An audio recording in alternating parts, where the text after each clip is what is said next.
एक बार एक बूढ़ी माँ को उसके बेटे ने एक वृद्ध आश्रम में ले जाकर छोड़ा। इस माँ का ये वही इकलौता बेटा था जिसके लिए इस माँ ने जीवन भर संघर्ष किया।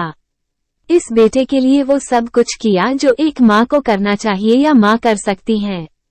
और आज भी अपने बेटे को किसी भी तरह की परेशानी ना हो इसलिए आश्रम में रहने के लिए भी तैयार हो गई।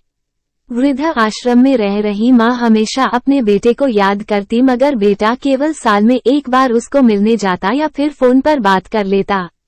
कई साल बीत गए। वृद्ध आश्रम से बेटे को एक दिन फोन आया। उन्होंने कहा, बेटा जल्दी से आश्रम आके अपनी माँ से मिल लो, वो बहुत सीरियस है। बेटा जब अपनी बीमार माँ के पास पहुँचा तब वो अपनी आखिरी सांसें गिन रही थी। बेटे ने अपनी माँ से उसकी आखिरी इच्छा पूछते हुए कहा, माँ मैं तुम्हारे लिए क्या कर सकता हूँ बताओ। माँ ने कहा, बेटा इस आश्रम में गर्मी और मच्छर बहुत ज्यादा है, यहाँ पर कुछ पंखे लगवा देना। फ्रिज न होने की वजह से यहाँ पर हम बूढ़ों को कई बार भूखे पेट ही सोना पड़ता है, क्योंकि किसी ने दिया हुआ खाना खराब होने से नहीं बचा पाते। तो इस आश्रम के लिए 1-2 फ्रिज भी खरीद कर दे देना।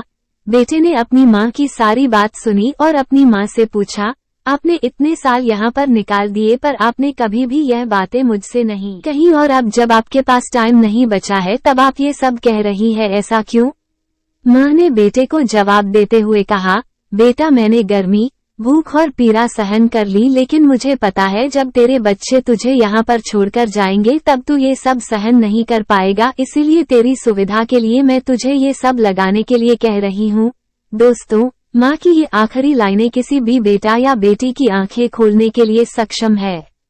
इतिहास हमेशा अपने आप को दोहराता है। अगर आप चाहते हैं कि आपके साथ अच्छा व्यवहार हो तो आपको भी दूसरों के साथ वैसा ही व्यवहार करना पड़ेगा।